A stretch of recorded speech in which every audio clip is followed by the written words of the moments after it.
Brazen.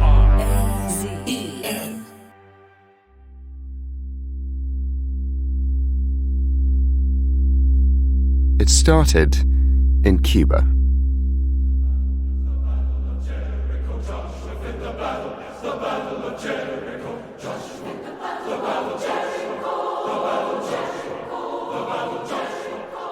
The US Embassy in Havana is a brutalist 7-story edifice of concrete and glass.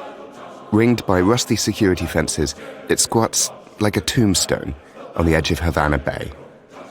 For the backdrop to a spy thriller, it certainly looks the part.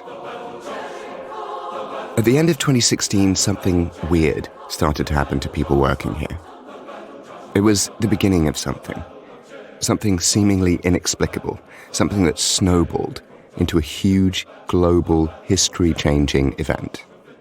Something that destroyed lives and crippled a nation. And it started with a sound.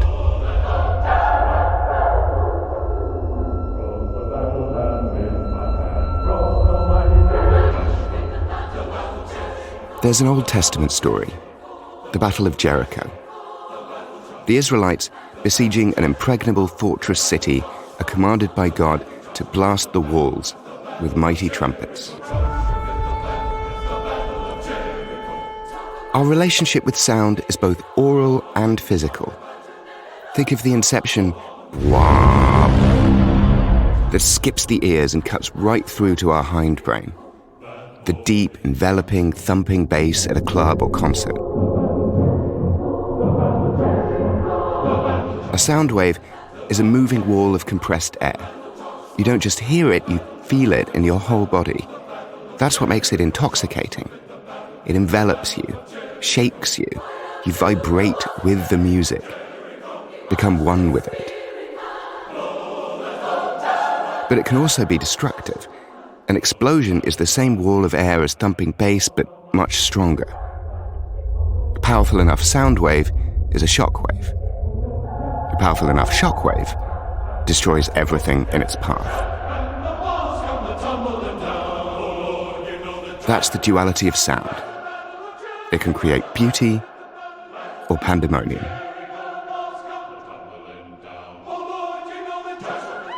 There is no actual historical evidence for the Battle of Jericho.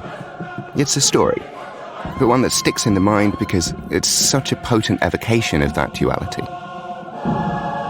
Of sound as a weapon.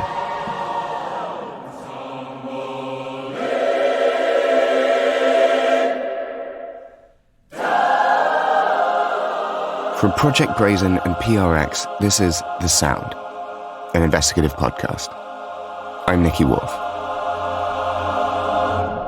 This is Chapter 1, Jericho. I've spent my career covering stories at the murky intersection of technology and politics, and I've seen some really, really weird stuff. But I've never seen a story like what happened in Havana. It's a story about national security, Cold War geopolitics, spycraft, classified weapons programs, and black ops contractors. But it's not just that. It's also a story about chaos. State Department says one thing, then walks it back. CIA says something different. The FBI says it's crap, then they walk that back too. Politicians join sides, pushing their own agendas. Doctors and scientists tear at each other's throats over wildly divergent theories. No one can agree on pretty much anything. Not on what's happening, not even if it's real. Or if it is real, on who could be behind it. And everyone is so sure they're right. Reporting this has been like running through an endless maze full of dead ends, blind alleys, and traps. Not gonna lie, it's quite a ride. She was at the filing cabinet in front of the windows when she experienced the sound. And it was so loud that we couldn't talk. This has been one of the most dark operations in foreign policy of American history. By the time we were asked to investigate it, it was way too late. I mean, it's an act of war. I believe it's an act of war. I think this is an act of war. We might have to build something a little bigger. Okay, I'm ready. 3, 2, 1.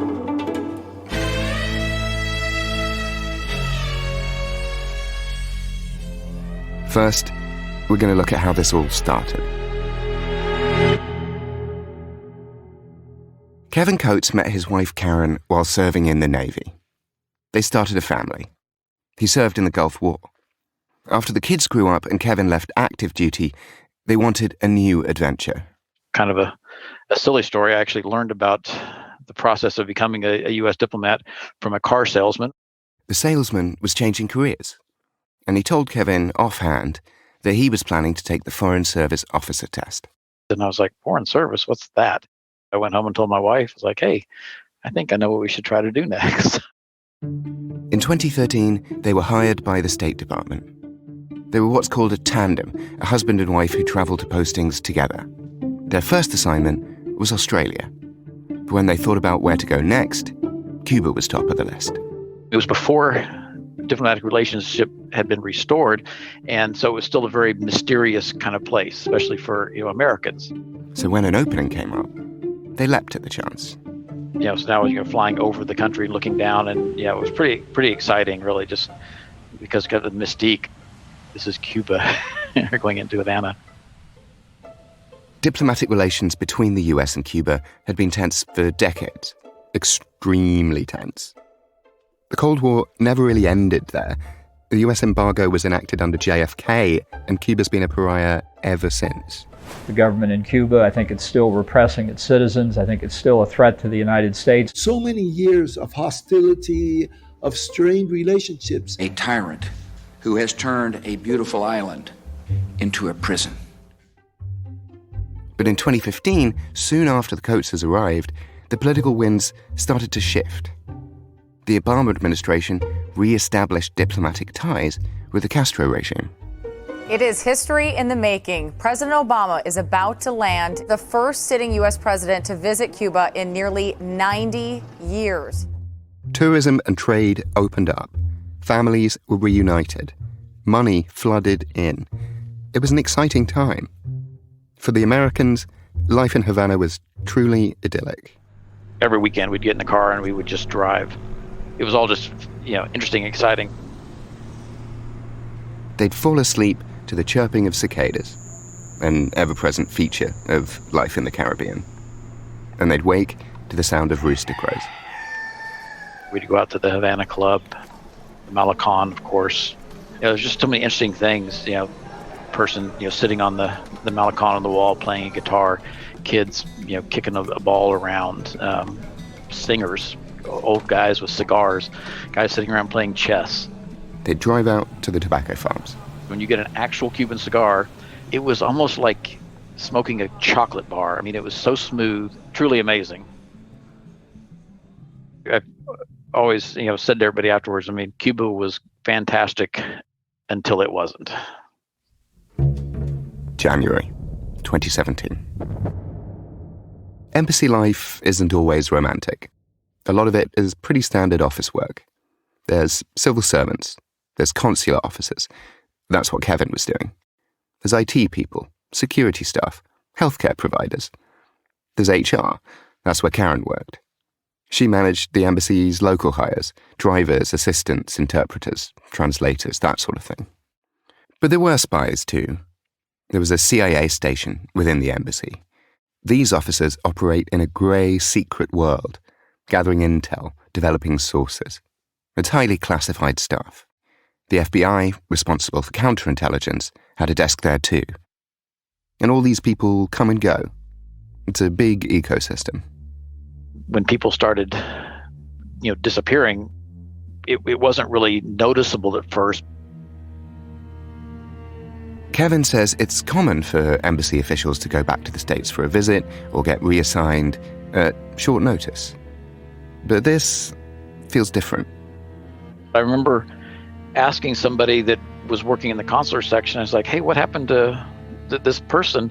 And they're like, oh, yeah, they've left. They got medevaced. I'm not sure if they're coming back. I was like, wow, what? March 2017. The embassy holds an all-hands briefing about what's going on.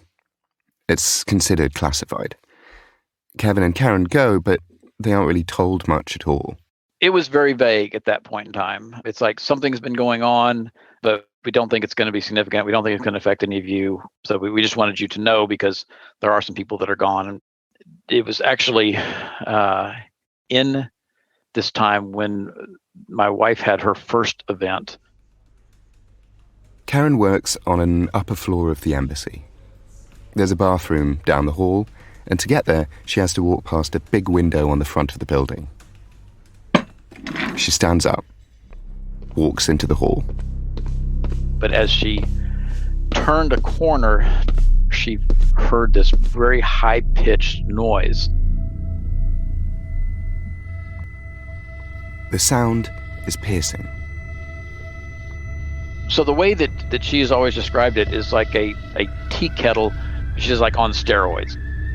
That high-pitched whistle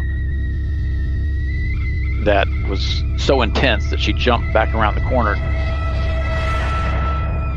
She didn't hear anything else. Karen is confused. So she starts around again, and it's still there. But it was a super, super high-pitched kind of sound. She doesn't know what to do, so she calls Kevin, then embassy security, who send an officer upstairs to investigate. There was no sound, by the time he got there. Had kind of no idea what it was. And we were thinking, well, maybe is this what everybody else has been experiencing? But it was very unclear to us. That evening, she starts having symptoms. She started seeing some black spots in her vision. And it was just like, started off very small. But by the next day, it was growing. The spot in her eye, was getting larger. She goes to a doctor the next day. The ophthalmologist is like, well, your retina is definitely bleeding. I've only ever seen this when somebody has a trauma to their head, like a car accident or something. This is really strange because she's never gone through anything even remotely like that. She gets flown to Miami, where a team is evaluating a rising number of similar cases. They didn't know what was going on. They weren't sure what to do, was what it felt like. There was kind of nothing that they could tell us. April 2017.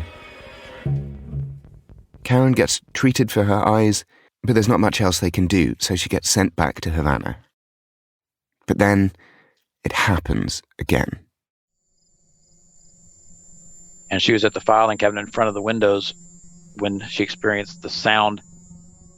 Once again, her head starts to ring. She ducks behind a pillar, it goes away. She leans her head out, it comes back. It isn't just a sound this time. There's pain. And in this case, she had very intense pressure in her head. She said she felt like her face was going to just blow off. July 2017. It happens a third time. And this time, Kevin gets hit too. My wife and I were together. We were actually just outside the embassy coming back from lunch.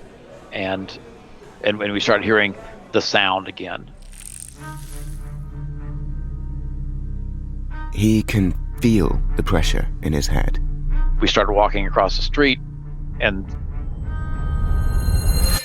the sound stopped. Kevin says he didn't feel any effects until later. But Karen is getting worse by the day. She'd lose her balance and she'd start to fall. She was not able to remember things. She's starting to now write Post-it notes for stuff, so she can remember what she's supposed to be doing. She's got them all over the office. She started having sleep issues and vision, the sensitivity to light. I had to go up there and she'd have the light off in her office because the light was bothering her eyes. August 2017. Karen is medevaced out again. By this point, cases in Havana number around 24.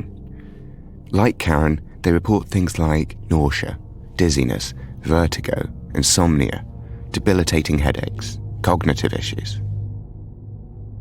And all of them say they heard a sound. How did we get here? After the break, will go all the way back to patient zero.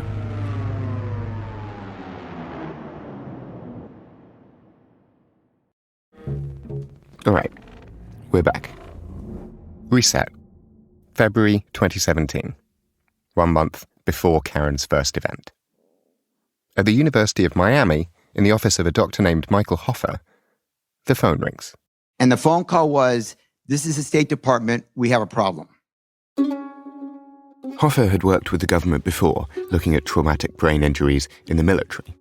We're listening to him tell the story at a conference. It's how he came to lead the first medical investigation into the Havana outbreak.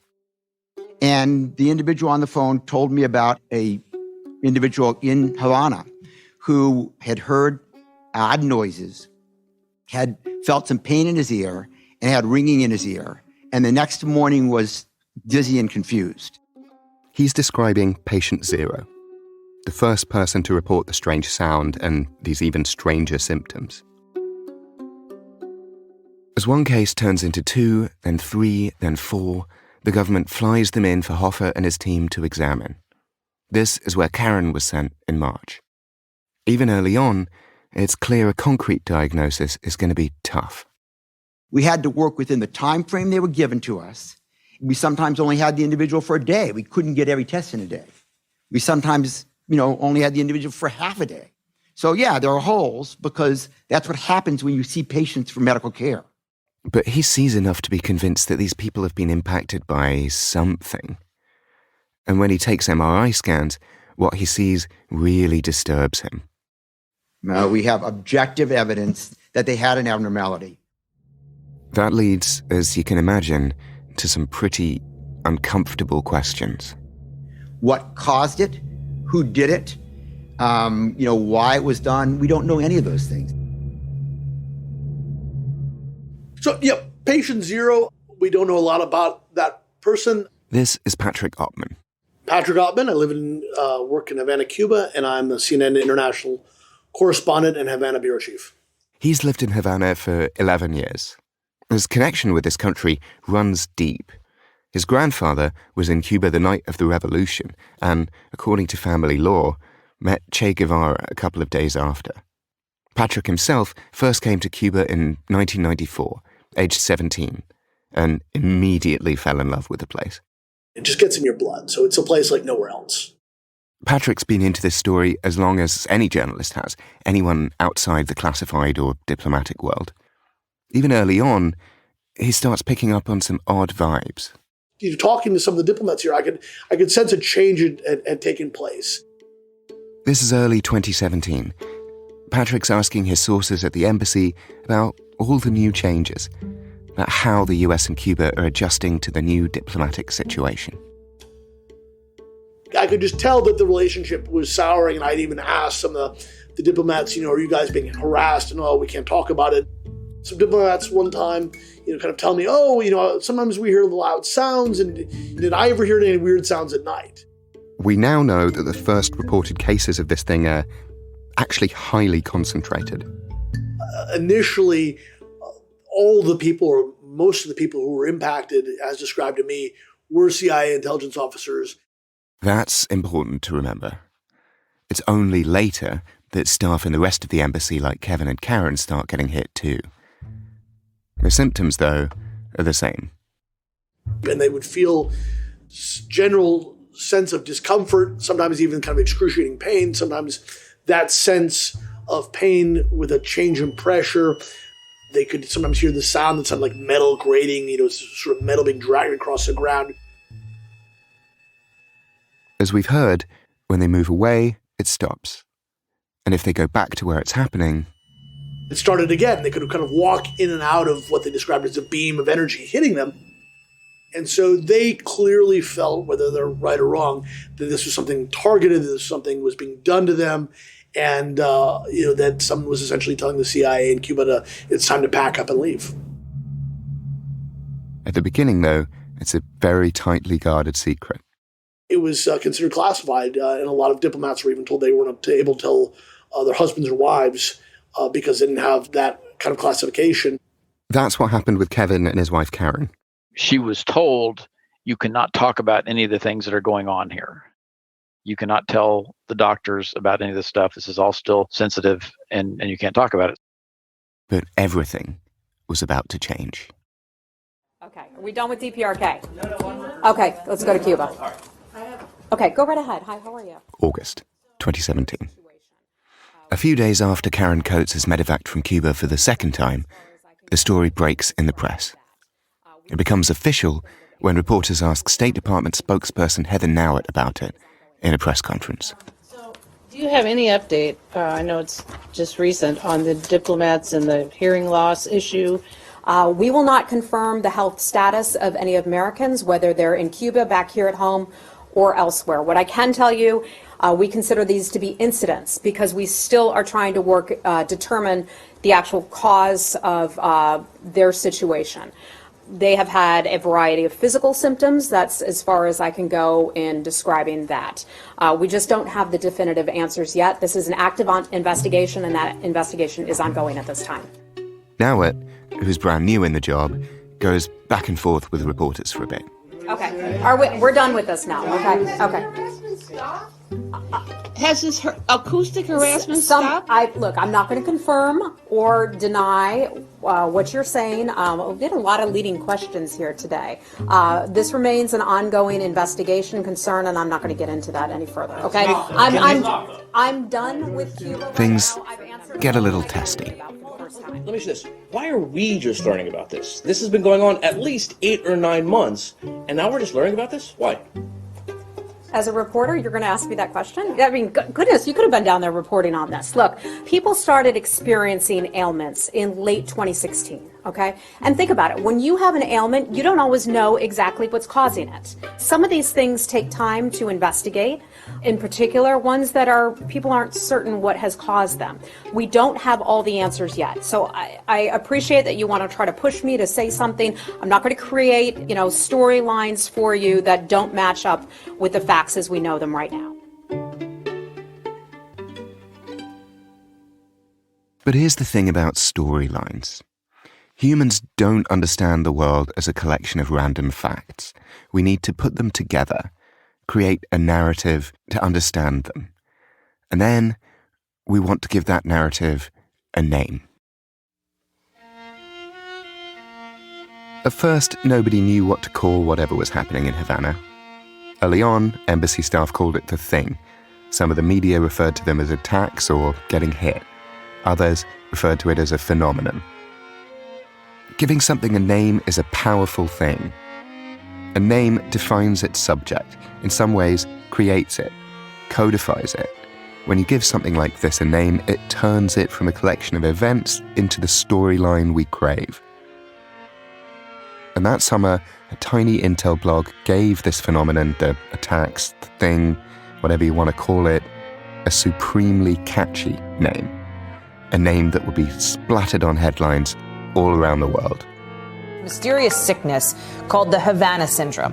Havana Syndrome was something out there called Havana Syndrome. Havana Syndrome, what we now call Havana Syndrome. The affliction became known as Havana Syndrome.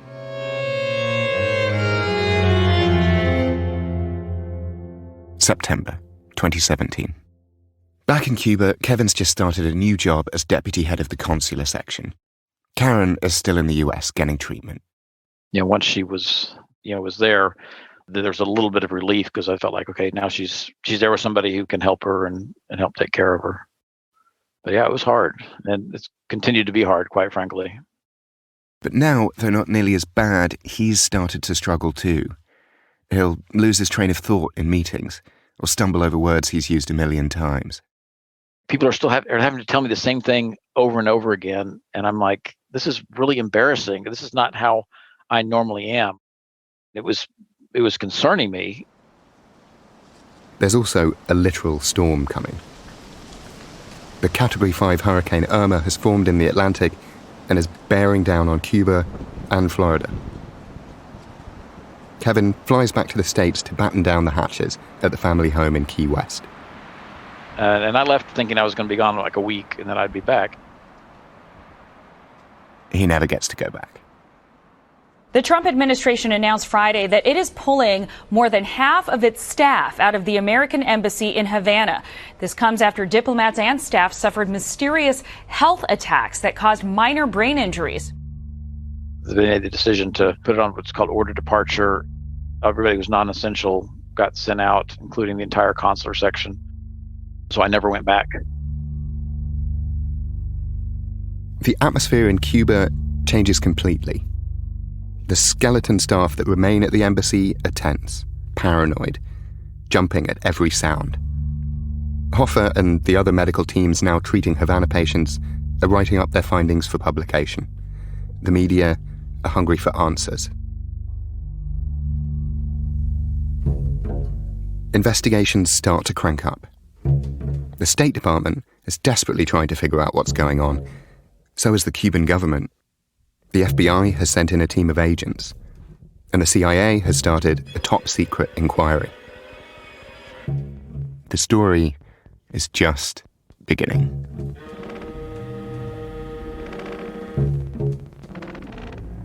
This season on The Sound. There are other incidents that do involve dozens of people that just haven't been made public yet. These were cases that simply defied an easy explanation.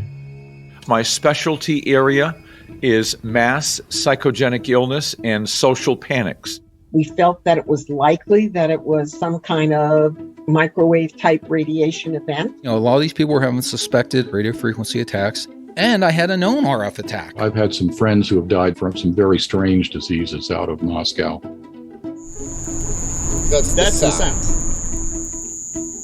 Under absolutely no circumstances am I building you a weapon, because people have died. But we could make a device of some kind.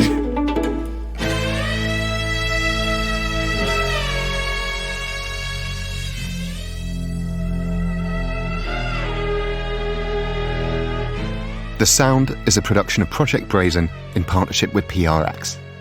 You can follow the show on Apple, Spotify, wherever you get your podcasts, to stay up to date on new episodes. Do leave us a rating and review. It really does help people find the show. The Sound was produced by Goat Rodeo. The lead producer is Max Johnston. The show was reported and written by me, Nicky Woolf, and Max Johnston. Executive producers for Project Brazen are Bradley Hope, Tom Wright, and Nicholas Brennan. Senior producers for Goat Rodeo are Ian Enright and Megan Nadolski. Mixing and engineering by Rebecca Seidel. Additional production by Rebecca Seidel, Jonathan O'Sullivan, Emilio Polo, and Javier Labrador. Original score by the fabulous Ataka Quartet. Additional music from Max Johnston, Ian Enright, Rebecca Seidel, and Blue Dot Sessions. Editorial and production assistants at Goat Rodeo from Isabel Kirby McGowan, Cara Schillen, Jay Venables, and Megan Nadolski. At Project Brazen, Mariangel Gonzalez, Megan Dean, Susie Armitage, Francesca Gilardi Quadrio-Curzio, Salba Lee, Lucy Woods, Siddhartha Mahanta, and Neha Wadekar. Our producer in Havana is Boris Crespo. Ryan Ho is series creative director. Cover art designed by Julianne Pradier. Series video production by Javier Labrador, Andrea Klarich, Julia Frankie, Emily Chow, and Nicholas Brennan.